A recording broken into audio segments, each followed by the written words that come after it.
Hello and welcome to the Thursday episode of Gaelic Lives. We're looking ahead to this weekend's Ulster Intermediate Final. Cahullins of Cavan and Glenolin of Derry, and first time they've ever been in a final, and a very novel pairing, joined by former Cahullins player Terry Farrelly, who's now the chairman of the club, and Paddy Bradley, who has recently just finished managing Glenolin. So thanks, lads, for jumping on to look ahead at, I'm sure, it's a very exciting time. I suppose, Paddy, what's it like around the Glen? Aye, look, very exciting. We've, I suppose, won 3 out of 4 intermediate championships now. Um, for my kids and for the youngsters, I suppose all they see is success, and they think this is the way, this is normal around here. And I'll tell you, it's far from it. We've came a long way in the last few years. And look, the 2 years or the 3 years I managed the team, the first year we had quite a bad beating by Galway, and look, they were a super team and probably shouldn't have been playing intermediate. I know a lot of people will say the same about ourselves now, but Galway were fantastic and taught us a lesson that day. The second year, we were really, really disappointed losing to Ballyhaise because we thought we'd learnt a lot. We'd prepared really well that year, a lot better than we had the year before, and we felt it was maybe an Ulster title and possibly even an All Ireland that got away from us. So to get back again at that level, and to finally get to a final, as you say, the first in the club's history, it's massive. High. There's a real buzz around the community, and the fact that it's 100 years, as you know. We only recently had our big gala dinner. There's still a few things to happen towards the end of the year, and it would be a great way to cap it off if we could finally win an Ulster title, something we've never did before. What changed between the 2 years, Paddy? I know from talking to a lot of the Glenolin players, the word standards is always mentioned, where you lifted things a notch. But what has made the difference within the group? Obviously you know because you were there, but what's the key points? Look, we were at low ebb whenever I took over.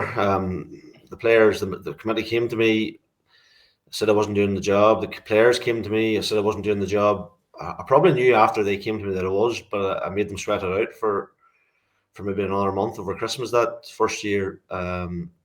And I suppose I had them right where I wanted them. And I did see the pain and the hurt, and I actually did feel that they genuinely knew we had sunk as low as we had ever been. And it was a very, very easy job to take on. And I suppose whenever I went in there, the mantra was, look, anything I ask to be, you're going to give it to me. That's the conditions which I'm going to manage this team. And look, that's the way the boys operated in the last 3 years. And look, we got our 2 championships and we got a promotion back to senior. And look, whenever I left myself, I thought 3 years I'd done enough. You're never a prophet in your own land. And even in the 3 years, no matter how much success I had, you were still falling out with people. That's the nature, I suppose, managing around your own club. But I had really, really enjoyable 3 years. But whenever I decided I was stepping down, believe it or not, I went to Michael. It was the first boy I went to and says, Michael, we need you to take this team. I just think he was the ideal replacement. He understood the group. I thought he could continue on the good work that we'd done. Initially, he said no, but I was delighted then when he changed his mind. And look, he's had a great year with them. The standards that I had probably set, he's just, he's ran with them, and he's probably went another notch. And look, maybe in the second year, the year we lost against Ballyhaise, we were unlucky in that with a couple of injuries. Michael's, been very, very well, not lucky. It's good, I suppose, good in the part of the strength and conditioning coaches and the medical team that we've been very, very fortunate this year that we've had no real injuries throughout this Ulster campaign, and he has added to the panel. He's added 1 or 2 new young players like Conrad Mullen and Killian Bradley stand out. So we're in a better place than we were 2 years ago. And as I say, that's why we've went that step further. So hopefully we can go all the way now.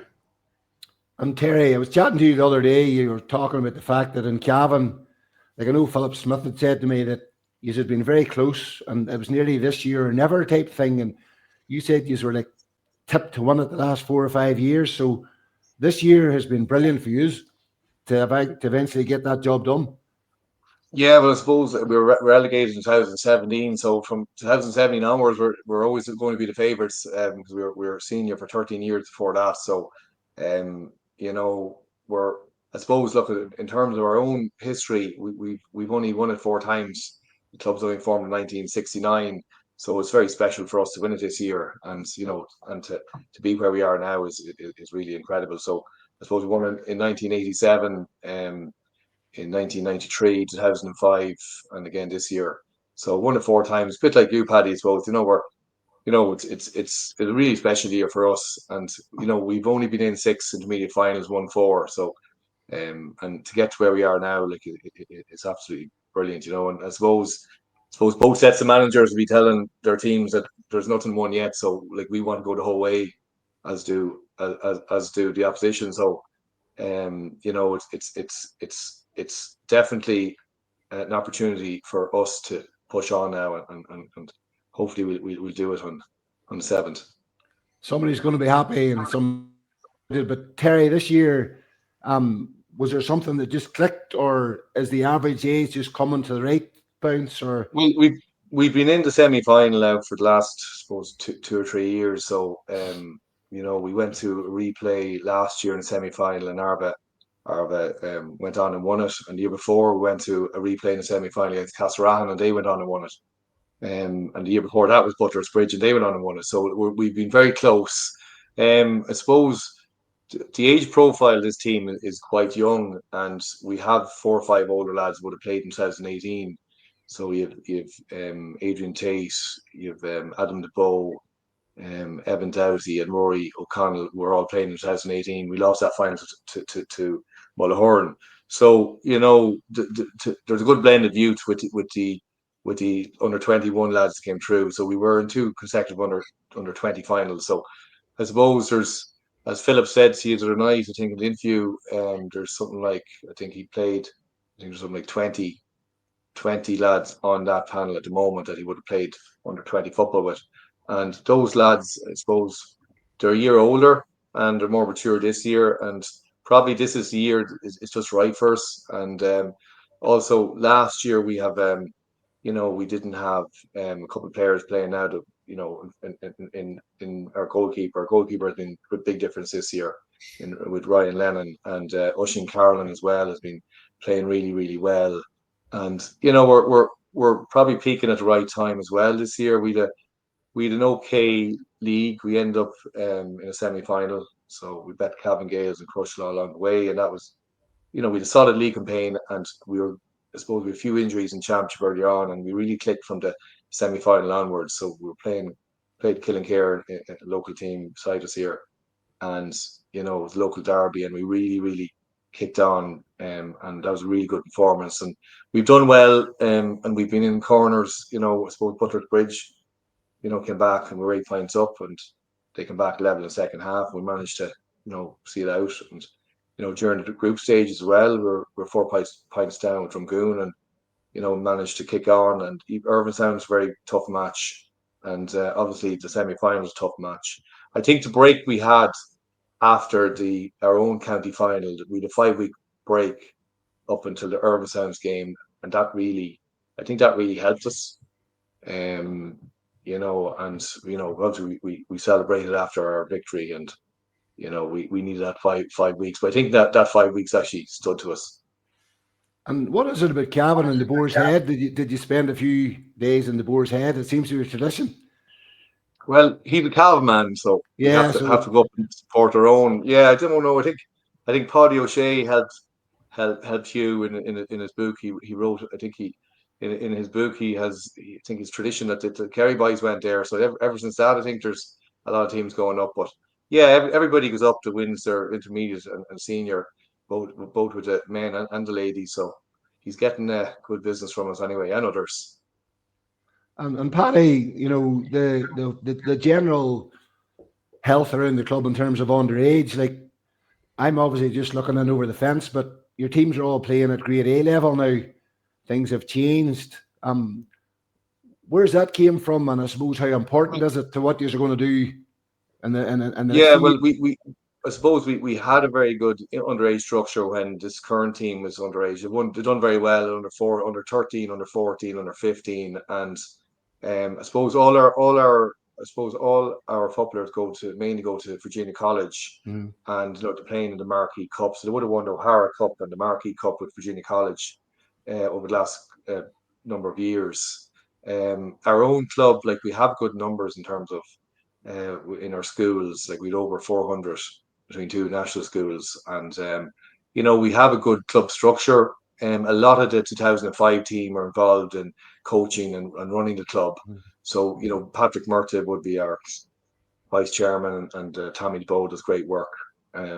Sorry, he's our juvenile chairman, and Paul Tate's there as well. And so really, it's the '05 team. A lot of them are really, involved in coaching, and their sons now are coming on as well. So it's the same family names, I suppose, coming through, which is great. And you'd be hoping it's history repeating itself. And currently, we actually have a really good under 13 team, under 14 team, and already that they're starting to win. So look at it. I suppose the difference is now those kids will have memories, where our current team didn't have any memories because we haven't won anything in 20 years. So it can only help when we're winning. And with Glenolin, Paddy, like I was interviewing Skinner there this evening, and he was talking just about the team he played on. Numbers weren't great, and maybe yourself. I remember you went to an under-16 final. I think it's maybe only a couple of subs in terms of numbers, but everything has changed. There seems to be a real just infusion about Glenolin, and you get that feel. What has happened? Well, I think generally all over the country, and Derry in particular, every club knows you must put the work in at underage or you're going to get left behind. Look, about 8, 9, 10 years ago, we realised our numbers in the primary school were decent. Even before that, you'll probably remember Richard Ferris working full-time in the club as a development officer. But we've got really, really good coaches at all levels. Like my father was back involved with the minors a couple of years ago. They won a minor A league. Obviously then whenever the county players come back, we weren't fit to compete at the top level against the likes of the Slaughtneils and the Blahies and the Marfields. But the fact we were fully won a minor league title, her first in maybe 30 or 40 years, showed we were doing things right. I was manager of the under-16s last year. We won an A2 championship in League unbeaten, and this year that we under-16 team that I had, we actually beat Blahy, who are currently playing up in the Ulster under-16 at the minute. We beat them in the group stages, but unfortunately we lost 2 of our better players before the knockout stages, and we only lost by a point to Dungiven, who lost by a point to Blahy. So, results that tell us that we're doing a hell of a lot right at underage, and we have been doing for quite a while. You mentioned numbers. The numbers in the primary school, particularly amongst young fellas, is very, very healthy. And I suppose like all clubs, well, you might have maybe had 10 or 13 boys in a year group, and you might have been seeing that 4 or 5 of them didn't play football. We now are actively making sure that every young club that comes into the primary school is down at the pitch and is playing Gaelic football.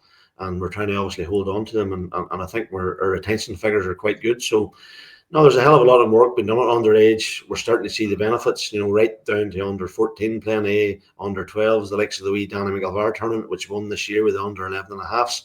So there's a lot of really, really good work getting on. There's a lot of really good ex-footballers that are involved at all levels. The likes of, Brian Mullins is there, Jordy Kane's there, Michael's still involved. I mentioned myself and my father, and there's plenty of other good people involved. And no, things are just going really, really well around the club. And I suppose the fact too that I mentioned already that it's 100 years, we've had a really, really big emphasis on everything around the club being really, really top this year.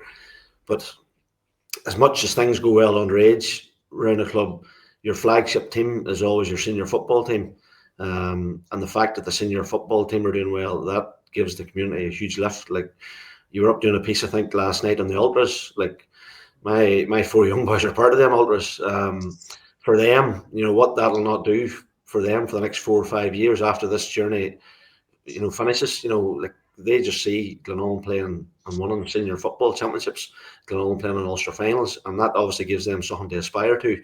So it's great for them, And then they're running around the balaclavas, but Terry on the pitch, I noticed after beating Canoe, all these blue bucket hats. So you're having your own fairy tale there as well. Like I was interviewing Niall Cairn. Niall Cairn, just boys come across, beating them in the back, and just that euphoric thing that comes from winning big games. It has to be brilliant.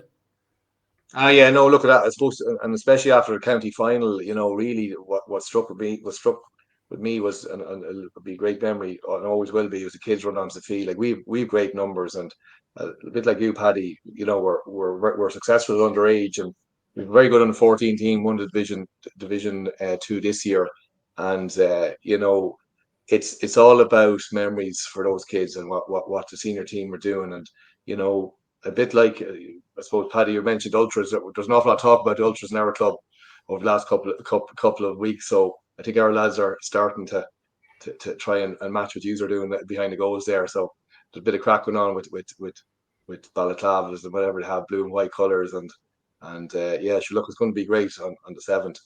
A bit of ravery and clonus is hard to beat, isn't it? No, it takes it all. Hey, that's what. Look, that's Terry mentions. It's making memories for the future. Like, you know what I mean. Look, this is our first time experiencing Ulster final, and let's be honest, it could be our last. You know what I mean? It's taken 100 years to get there. So the hell, let them really enjoy it. I think Paddy as well. You know, with our, obviously it's our first time experience at the Ulster club, but with Ulster club there's a lot of unknowns as well in terms of preparation. I mean, I suppose you play in your own county. Like, we know every player, we know every club. If a player's not performing and he's good, we still know he needs to be watched. And I suppose with the Ulster club competition, you know, we don't really know each other.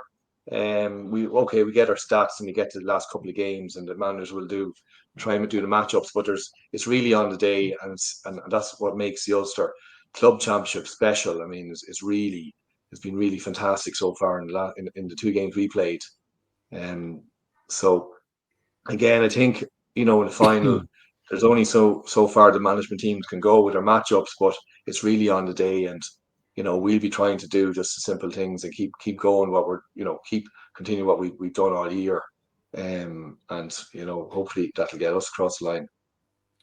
Like, on social media this past week, there's been 2 videos that have jumped out at me. Like, Paddy, there was the one, a new feature in it, the few snippets from the 100th year and the interviews, and I think you and Dermot McDickle were up on the stage and stuff. So it must have been just absolutely brilliant for your club to be able to celebrate that on your home patch in the car park. It's probably a night, well, it's obviously a night you'll never ever forget. Mal, like, whenever I'm part of the committee, the 100-year committee, and when we made the decision to have it on marquee in the car park, people thought we were mad. But it's the best decision ever we made. I must say, like, and you would know this from when you've been over the road, like, anything our club sets out to do, they do it over and beyond. Like, everything is done proper, and the way that night went, the organisation of it, just the way, I say, that just the whole occasion, people are still talking about it, and there's other clubs are ringing to say, how did you do that? You know, that might be an idea for us.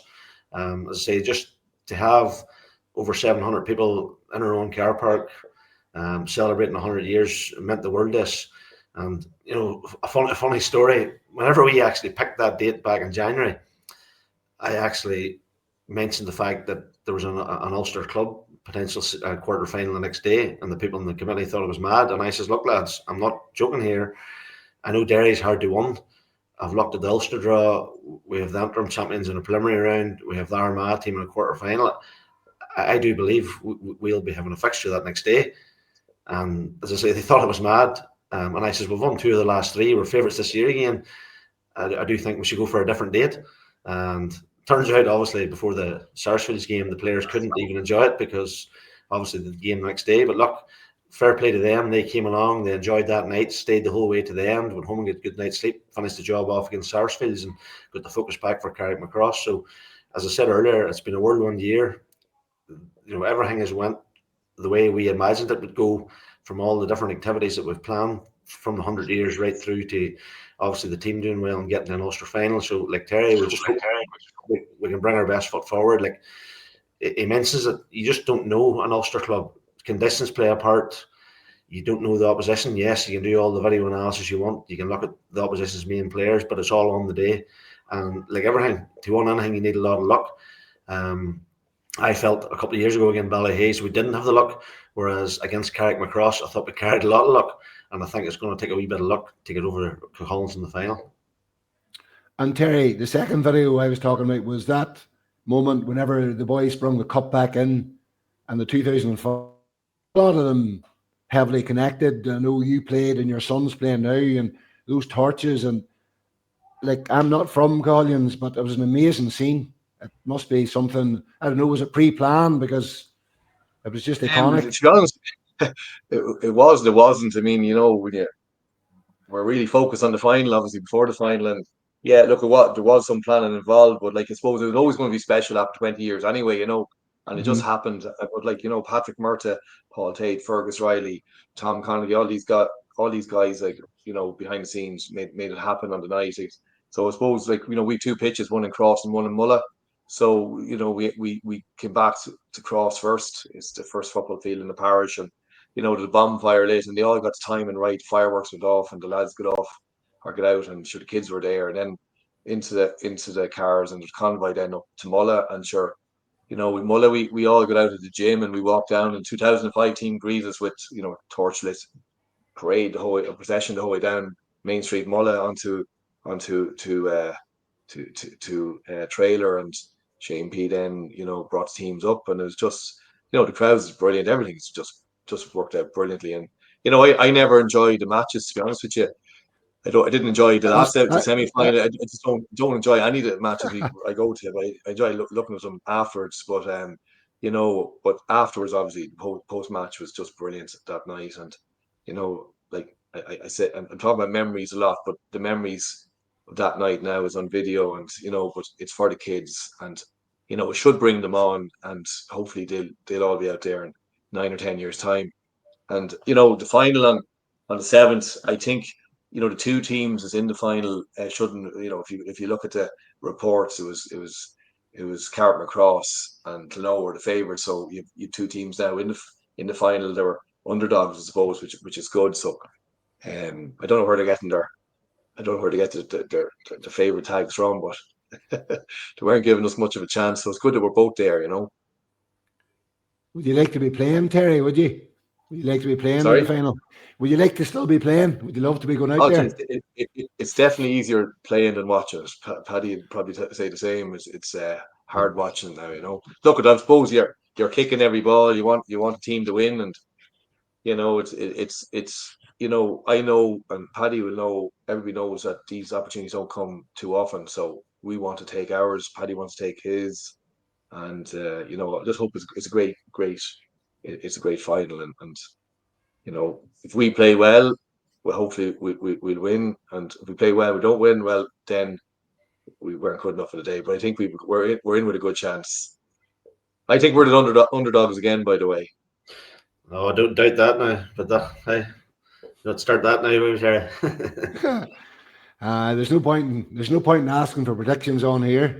It's just a case of who's going to is Paddy going to be the happy brother with Skinner picking up a medal, or are you going to watch Turla pick up a medal? So he's all sort of of all your own interests. So Yeah.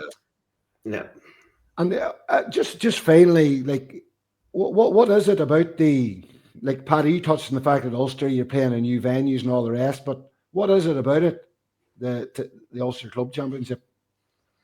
I just think from a supporter's point of view, it's one of them competitions that captures everybody's imagination and has done for years now.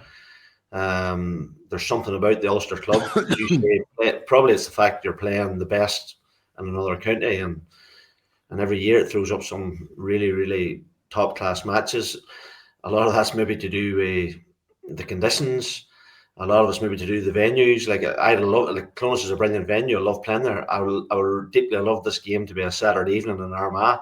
I think that's the venue that most players love playing on, because at this stage of the year, it's always a really, really good field, a good surface, and whatever about the stands and the athletic grounds, it creates a real, real good atmosphere. And I'm sure Clonus and the Sundale, there'll be a really good atmosphere down there. But as I say, there's something special about the Ulster Club, and I think, look, I know the way we treat it is you've won your championship in your county, just go out and give it all, and come back in your shield and have no regrets. And I think that's what teams generally do. They throw everything at it and they pour everything into it, and that makes for great spectacles and great matches.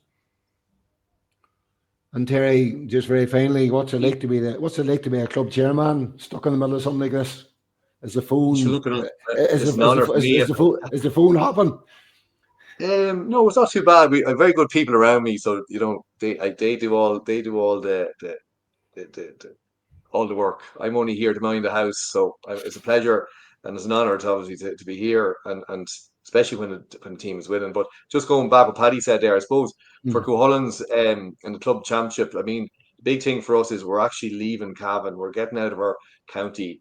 You know, we're the players are getting on the bus, and like they're going to great venues, great pitches, and you know, to play in athletic grounds is amazing. And we would like the game to be there as well. But look at the players now are going to get a chance to play in Clonus as well. So I think getting out of your county and representing your county as well, in the club scene is great. I mean, you know, we're going to have you know, supporters buses going up to Clonus. The team will leave the parish in the bus and they'll return on the bus, and it's just that togetherness. You know, leaving your parish to go and play, you know, in these great venues is just magic. Terry and Paddy, thanks a million for your time. Apologies for my voice. We can blame the wet Sunday in Healy Park for stealing it, and we'll be back on Monday to see which bus the Macaulay Cup on home. Is it in Glenoln? Is it tucked away down in Cross and Mulla? So Terry and Paddy, thank you very much for your time. No bother, man. Good man, Terry. All the best. Thanks, Paddy.